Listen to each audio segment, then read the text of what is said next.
Salut à tous. Aujourd'hui, on va expliquer ce qui rend l'Europe si faible face à Poutine. Quand, le 24 février 2022, Poutine décide d'envahir l'Ukraine, l'Union européenne réagit immédiatement. Condamnation, envoi de centaines de millions de matériel militaire, sanctions économiques. Olaf Scholz a vivement condamné une violation évidente du droit international. Livraison de matériel et d'équipements pour se défendre. Nous renforçons à nouveau les sanctions imposées contre le Kremlin et ses collaborateurs. Mais il y a un mais, et il est de taille, ces sanctions économiques ne touchent pas le business du gaz russe dans l'Union européenne.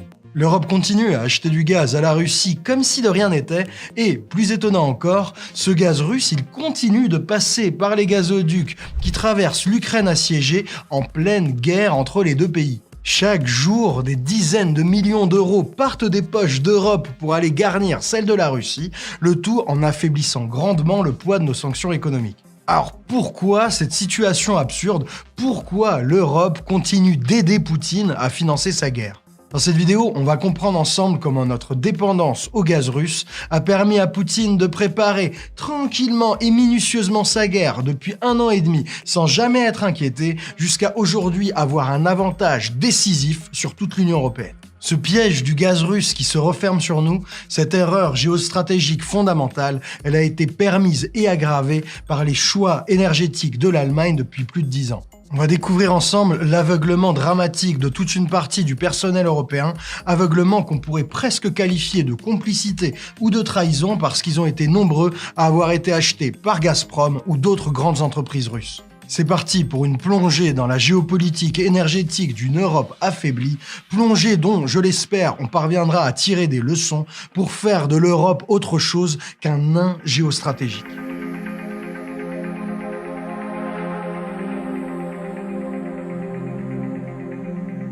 Dans les années 2000, le gaz fossile de Russie assurait un quart de la consommation européenne. Aujourd'hui, c'est plus d'un tiers. Quand un Européen allume son chauffage au gaz ou sa gazinière, 1 fois sur 3, le gaz vient de Russie. Pourquoi est-ce qu'on est aussi dépendant du gaz russe? Pour une raison simple, la production européenne de gaz en mer du Nord s'effondre. Elle a été divisée par 2,5 entre 2001 et 2019. En ce moment, l'Europe connaît son pic gazier et se retrouve obligée mécaniquement d'importer toujours plus de gaz. Attention là, tous les pays européens ne sont pas tous aussi dépendants au gaz russe.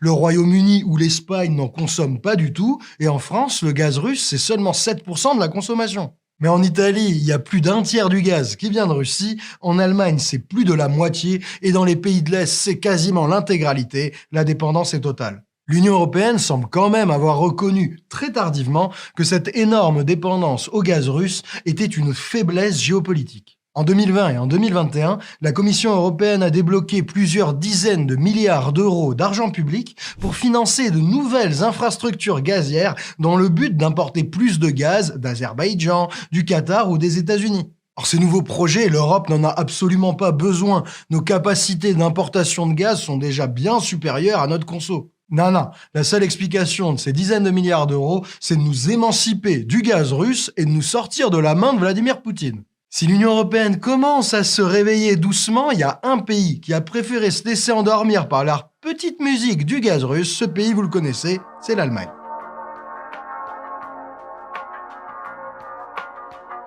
On vous l'a dit, l'Allemagne dépend à plus de 50% du gaz russe. C'est considérable et ça ne date pas d'hier. Il y a plus de 15 ans, en 2005, le chancelier allemand de l'époque, le social-démocrate Gerhard Schröder, donne son accord pour la construction de Nord Stream 1, un énorme gazoduc reliant directement la Russie à l'Allemagne via la mer du Nord. Cette décision a été prise juste avant que Schröder laisse son poste à Angela Merkel et, quelques semaines plus tard, il s'est retrouvé embauché à la tête du consortium qui pilote le projet de gazoduc pour un joli salaire de 250 000 € annuels.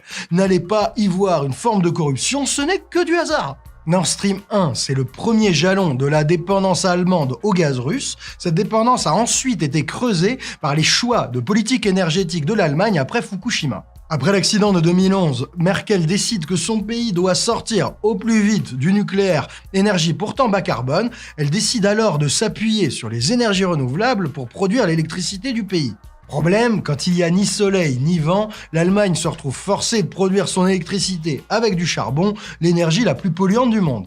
C'est là que Merkel décide de s'appuyer en complément des renouvelables sur du gaz fossile pour pouvoir sortir petit à petit du charbon. Là, vous avez le choix du gaz dans l'électricité allemande, mais on retrouve ce même pari gazier dans le chauffage. En Allemagne, les chaudières à gaz se sont multipliées, alors qu'en France, par exemple, on s'appuie davantage sur le chauffage électrique. Résultat de cette politique énergétique très différente de la nôtre, l'Allemagne se retrouve obligée d'importer de grandes quantités de gaz et d'en importer chaque année un peu plus. C'est là qu'en 2015, Merkel fait le choix de construire un nouveau maxi-gazoduc entre la Russie et l'Allemagne. Ce gazoduc, c'est Nord Stream 2. L'idée étant bien sûr de sécuriser sur le long terme l'approvisionnement du pays en grande quantité de gaz. La construction de Nord Stream 2 était loin d'être acquise. Les États-Unis, par exemple, y étaient fermement opposés. Ils avaient bien compris que ça allait augmenter la dépendance au gaz russe, d'autant qu'en 2015, rappelez-vous, il y avait déjà tout plein de rififi en Ukraine. Et le dites pas trop fort, les États-Unis avaient peut-être en tête de vendre à l'Allemagne une bonne partie de leur gaz de schiste, alors en plein boom.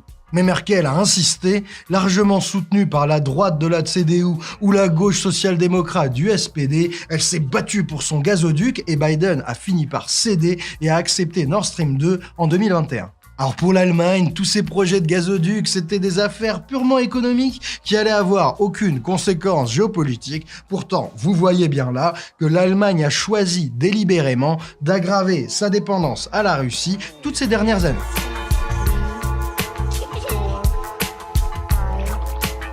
Et s'il y en a un qui a bien compris toute la vulnérabilité que crée cette dépendance, c'est bien Poutine.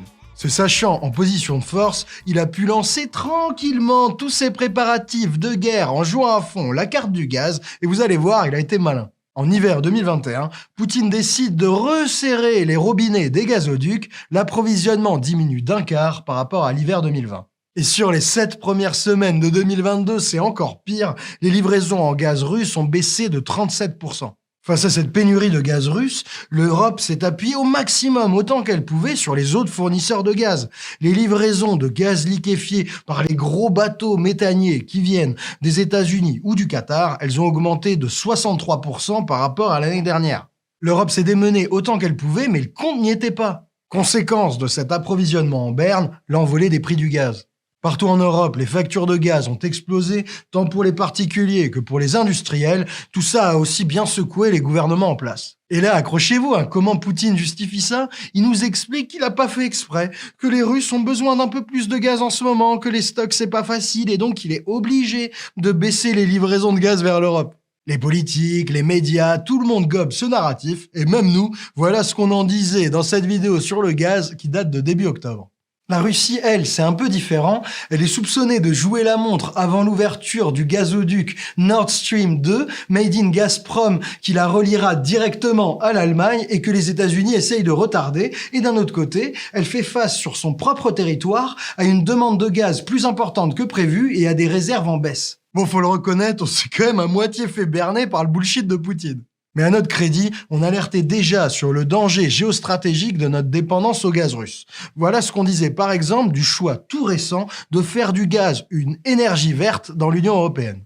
Tant pis si ce choix augmente notre dépendance stratégique à la Russie de Poutine qui, déjà aujourd'hui, assure près de la moitié de nos importations de gaz. Vous comprenez bien que géopolitiquement, si on fait du gaz une énergie verte et qu'on fait Nord Stream 2, eh bien ça va fragiliser l'Union européenne dans toutes les négociations en face de la Russie de Poutine. Je vous laisse découvrir la vidéo, elle a presque 6 mois et on n'aurait jamais pensé qu'elle soit autant d'actualité. Mais revenons à Poutine. Pour préparer sa guerre, il s'est pas contenté seulement de fermer les robinets et de nous contraindre de pousser à fond les approvisionnements extérieurs. Il a aussi sciemment vidé tous les stocks de gaz qu'il contrôlait dans l'Union européenne.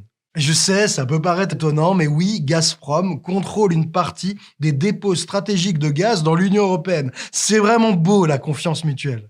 Bon, allez, les gars, vous êtes sûrs que c'est safe quand même, hein? Non, parce que je veux pas d'embrouille, moi. Hein. Les Russes, ils ont le sens de l'humour, mais quand même. Hein?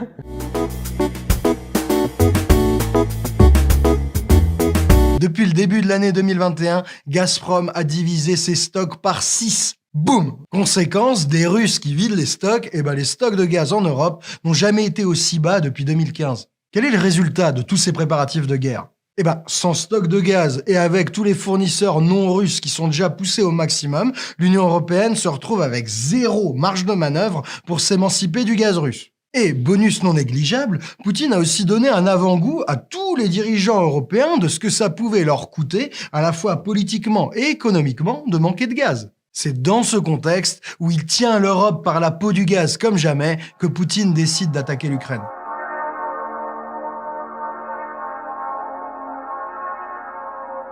On vous fait pas un dessin, cette invasion, elle a complètement secoué l'Union européenne, qui a décidé d'augmenter ses budgets militaires, d'envoyer des armes à l'Ukraine et de prendre des sanctions économiques contre la Russie. Problème, on est tellement soumis au gaz russe qu'il était impossible pour les Européens d'inclure le gaz dans les sanctions économiques contre la Russie. Et c'est pas prêt de changer malheureusement. Jeudi dernier, le ministre de l'économie allemand l'a répété de la façon la plus claire qui soit, pas question d'un embargo sur le gaz russe, l'Allemagne n'y survivrait pas. Mich sogar dagegen aussprechen, weil wir damit den sozialen Frieden in der Republik gefährden. Et là, on a un gros problème avec nos sanctions, parce que le pétrole et le gaz, ça représente entre 35 et 50% des recettes du gouvernement russe, et c'est aussi les principales entrées du pays en euros et en dollars tout frais. Tout se déroule comme prévu, le piège gazier tendu par Poutine se referme sur nous.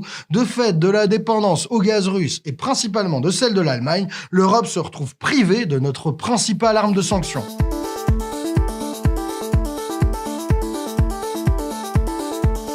Que doit-on craindre ? D'abord que les sanctions ne marchent pas et que Poutine continue tranquillou à pilonner les Ukrainiens. Tant qu'on se prive de notre principale arme de levier économique, on voit pas trop comment, à moins d'une défaite militaire sur le terrain, la Russie déciderait magiquement de retirer ses troupes. Mais c'est même pire que ça. La dépendance européenne au gaz russe, c'est un énorme levier de négociation pour Poutine, une énorme bombe qu'il peut amener quand il veut sur la table des négociations. On imagine bien le genre de menace.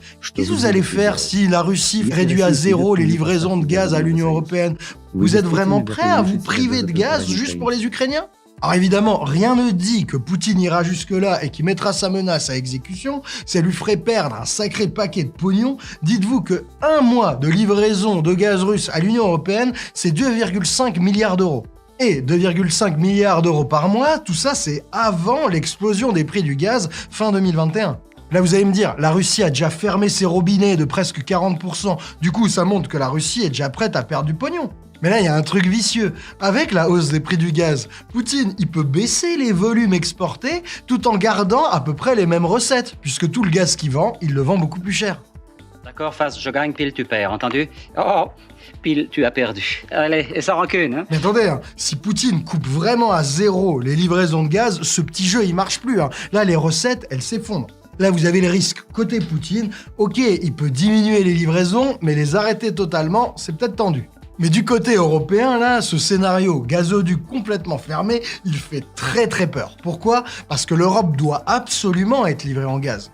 Déjà parce que, sans ces livraisons, les prix vont tellement augmenter que la situation va devenir intenable pour tous les peuples qui sont quand même obligés de se chauffer. Là, vous pourriez me dire, ok, mais on s'en fout, l'hiver est passé. Attention là à ne pas fanfaronner trop vite. Le gaz, il ne nous sert pas uniquement à nous chauffer. Le gaz, c'est 20% de l'électricité européenne et c'est aussi utilisé dans l'industrie et particulièrement dans l'industrie des engrais.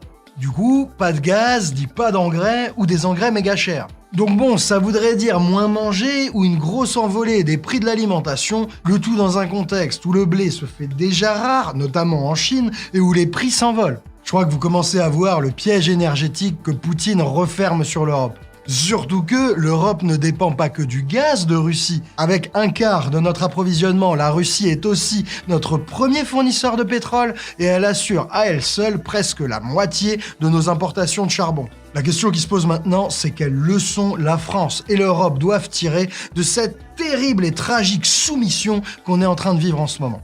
Alors déjà, on comprend que dépendre que d'un nombre resserré de fournisseurs pour des matériaux essentiels, ça veut dire se mettre dans une position de faiblesse géopolitique.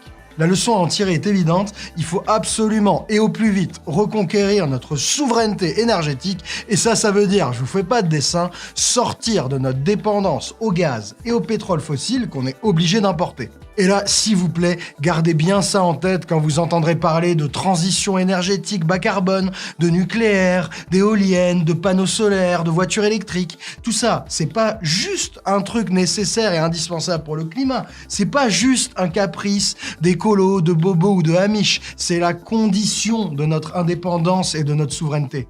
Réussir cette transition énergétique, c'est la condition pour ne pas rester éternellement un nain géopolitique qui se fait marcher dessus. Alors bien entendu, avec cette transition énergétique bas carbone, il faudra faire méga attention à ne pas nous rendre dépendants d'un nouveau fournisseur en situation hégémonique. Super, on sera moins dépendant de la Russie, mais si c'est pour être dépendant des États-Unis ou de la Chine, qu'est-ce qu'on a gagné ? Voilà pourquoi, sur Osons Comprendre, on va commencer à regarder finement quelle relation de dépendance implique chaque énergie bas carbone. On va voir si nous appuyer sur le nucléaire, c'est nous rendre complètement dépendants à de l'uranium importé du Niger. Ou si alors, à l'inverse, c'est plutôt la condition d'une indépendance à la De Gaulle. Ça, c'est un peu les deux clichés qu'on entend. On va aussi réfléchir aux enjeux d'indépendance posés par les énergies renouvelables. Parce que oui, bien sûr, le soleil et le vent, ils sont en Europe, mais il faut bien importer ces technologies, il faut bien les construire. Et là, il y a le poids écrasant de la Chine dans la production des panneaux solaires ou dans le raffinage de certains métaux. Ça vaut pour les panneaux solaires, mais ça vaut aussi pour les batteries de véhicules électriques. Tout ça, faudra regarder. Vous l'avez compris, hors de question qu'on troque une dépendance russe pour une autre dépendance qui pourrait être pire à l'avenir.